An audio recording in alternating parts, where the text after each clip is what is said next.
Welcome to this week's deep dive.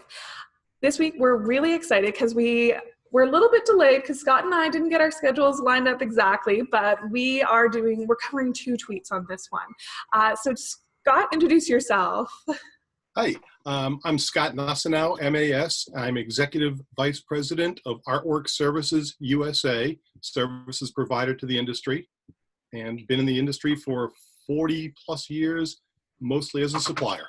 So you're still new to this industry, you're feeling? Yeah. I'm feeling my way around. At one point you'll catch up, don't worry. Well, you have been a long time and active member of the Promochat community, and this week we're really excited to have you on because your answers just blew us away. Like, it was when this one popped up, we were like, okay, we know which one we're going for a deep dive, and usually we give it some time and there's a little bit of breathing room, but the minute yours was, I'm like, okay, we're gonna choose Scott. So welcome. Thank you. Perfect. Well, so last week we talked about the sales experience and how you build it into your workflow and what you're looking for and how it ties to culture and everything else. And so for this question, we looked outwards and we said, when you look at other companies inside or out of our industry, what part of their sales experience do you admire? And what do you want to borrow for your company? So we chose borrow because the word I wanted to use was steal, but borrow sounds better. And so your answer was, I'm totally drawn into the gravitational pull of conversational marketing. Love the stuff Drift and Decancel are putting out. And the whole marketing is conversation mindset. There's so much more authenticity in overall look and feel than traditional marketing. So there's a lot. So what should we tackle first there? So talk to me about conversational marketing. How do you define that? Well, conversational marketing, it engenders a lot of things. They were talking, for instance, David Cancel wrote a book called Conversational Marketing, and he's talking about a return to marketing as conversation as opposed to marketing as push, fill out a form, get back to us, we'll get back to you, and instead turn it into essentially dialogue, whether in person or in the case of Drift, using tools such as chatbots. So the process becomes more interactive and give and take as opposed to marketers pushing a message. Interesting. Yeah, because there's so much of, especially like what's happening in trends and everything else right now is like you want to have the push-pull effect. And, you kind of push out your message and then pull them in. And so, so what is that Drift and Decancel are doing that kind of make it a conversation for you? Like, is there anything beyond chatbots or like technology that they're implementing? What they're trying to do is trying to return to the authenticity of relationship selling. We've heard there's conversational marketing, there's relationship selling. We talked about experiential marketing, all these different things, but it's really a return to the values that we place in a personal relationship. It's trying to engage people on more than simply a transactional level, but on a more like a conversational level. Let me understand you so I can perhaps help you to achieve something else, to move in a certain direction, to achieve a goal, whatever, as opposed to, I've got this here, you need to buy it. Yeah. So what do you think has influenced this trend change? Like, what do you think is, we could tag social media as the complete game changer for, rather than the push out of ads and everything else is like, now it's conversation because you want engagement. So do you see other trends? Like, is it a generational thing? Do you think it's, what do you think can be tied to this? Technology is certainly at the forefront of all of this. Another company, Boston-based, and I believe David Cancel's alma mater, a company called HubSpot, created this thing called inbound marketing. I was absolutely smitten with it. And the idea of inbound marketing, and I'm a certified inbound marketer, thanks to HubSpot and their awesome online programs. The idea is to create content, to create value, and rather than silo it and put it away, give it away. Now, a lot of people took inbound marketing and said, this is fantastic. Now we get to talk about our company, we get to talk about our services, but in an informational way, not in a threatening, a pushy way. Here's this information. The next level was that people took this stuff and they put it, for instance, on their website or in the blogs or what have you on social media. But when you came in, the first thing it said, if you want this, you have to go through this form. You have to put all this information. It's like, oh man. And I'm sure you have too.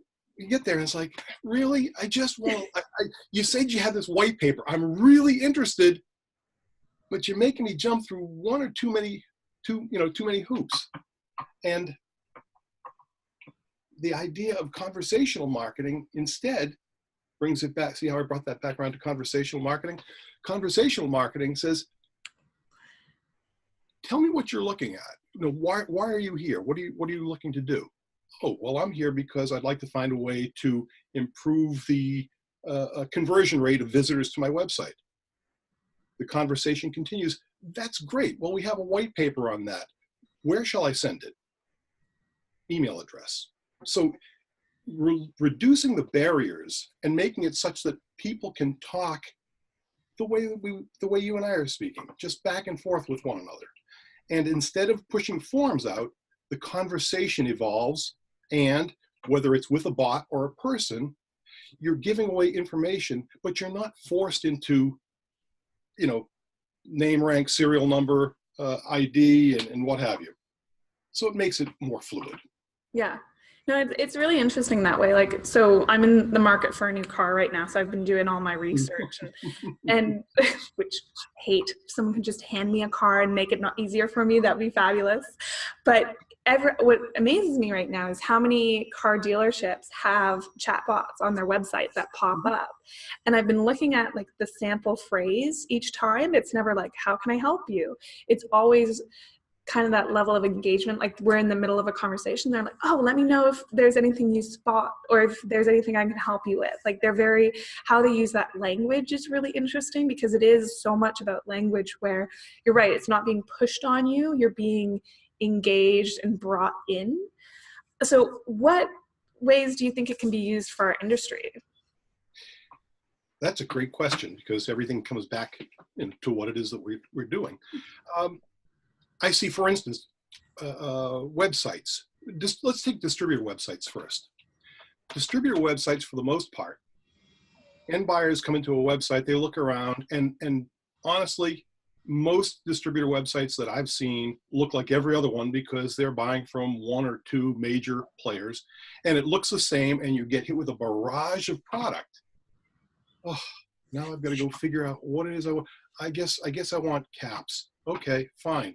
Caps, that reduces it down to 740 suppliers and 850,000 different versions, as opposed to either someone coming on in live chat and saying, hi, I see you're looking at caps. What if you got an event in mind, if you got a budget, whatever.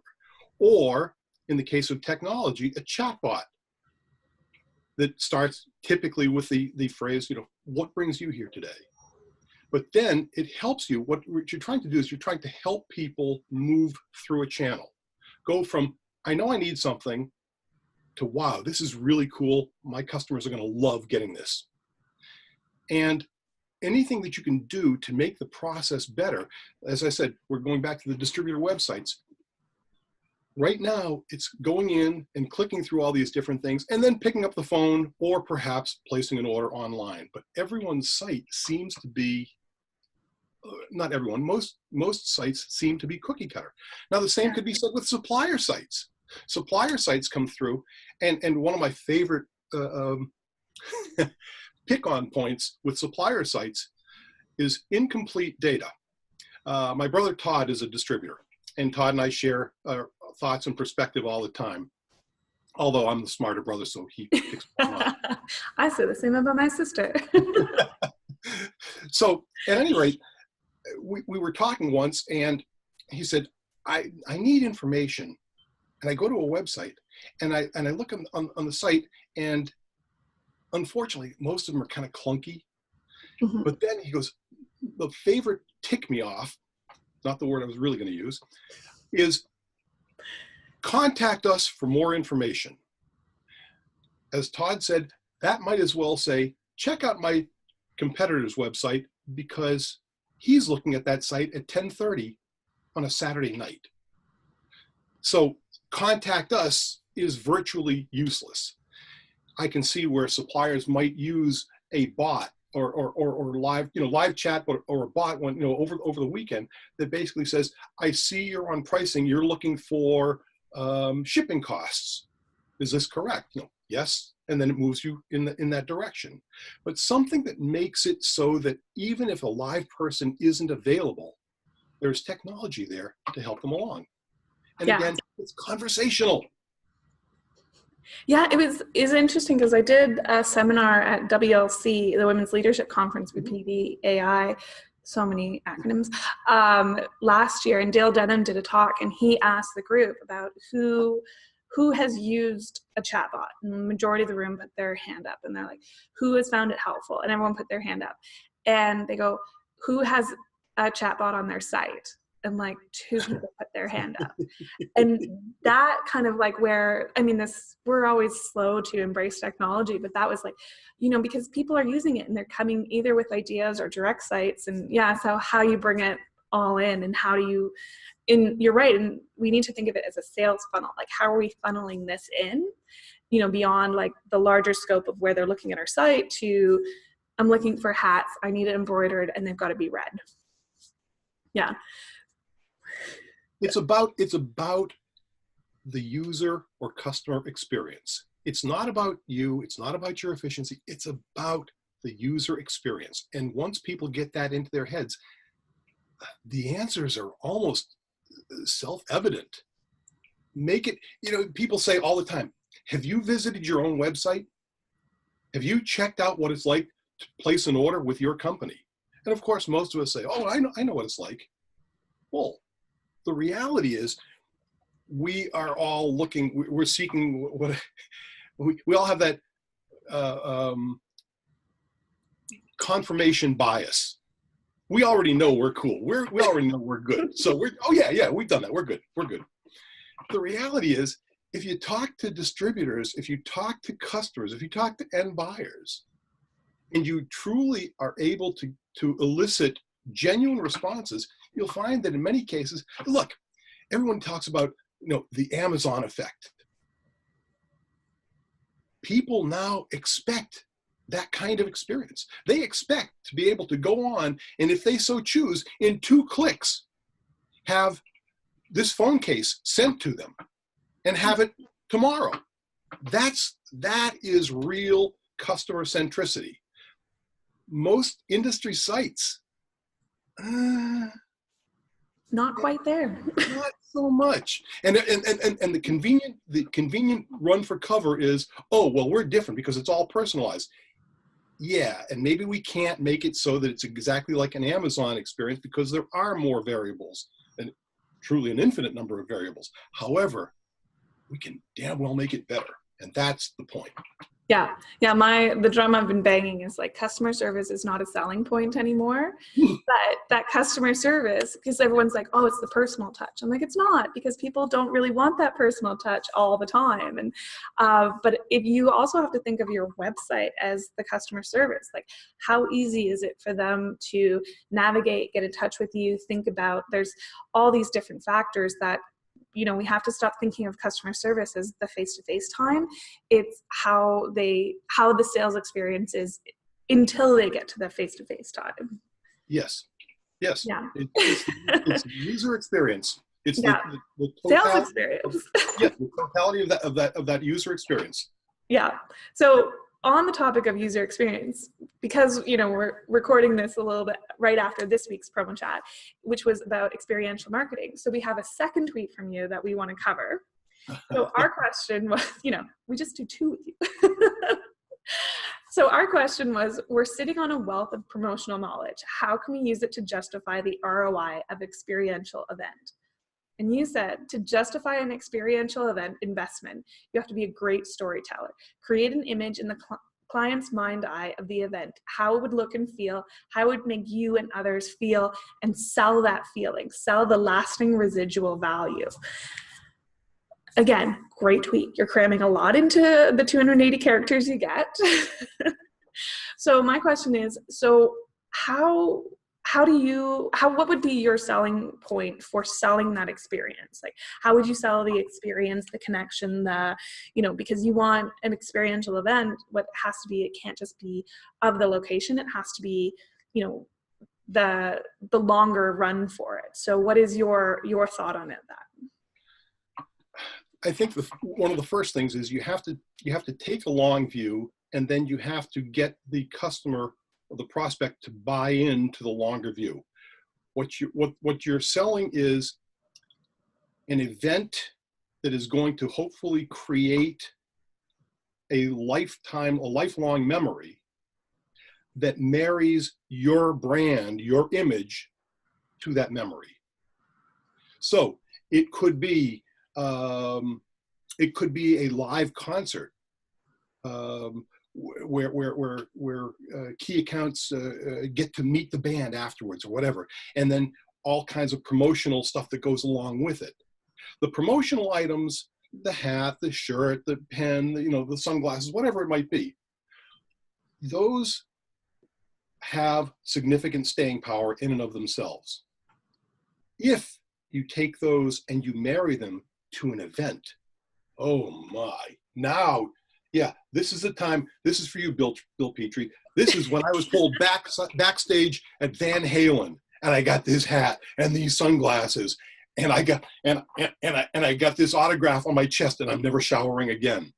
Okay, it's that kind of visceral imagery that you have to first create in the customer or prospect mind's eye. You go in and you sell that idea. If you can get them to the point where they're imagining this, to the point they get goosebumps, you've got it. You're not selling the idea of getting people in on a Saturday to the furniture store. This is a much bigger picture. It's a different type of usually it's a much higher price point. But if you can, as I said before, marry your image, your brand, to a lifelong experience, you have absolutely hit gold. Yeah, and it doesn't even have to be something as significant as a Van Halen concert for Bill there, but it can be, because we're talking about, like, going back to conversational marketing is like, how do you get a level of engagement that wasn't there before? And we talk about promotional products being the only form of advertising that you're thanked for. So you're given a pen, you thank for the pen. You're given like a flyer, you're not thanked for the flyer. But if you have this like experiential marketing, it's the emotional tie-in. So again, you're engaging on a different level than just passing something off. You're engaging on, like, I brought up the example of Bumble, where for Pay Equality Day, they sold coffee from a food truck here in different parts of Canada, and men would pay $1 and women would pay 80. I love that. I know, I loved it too.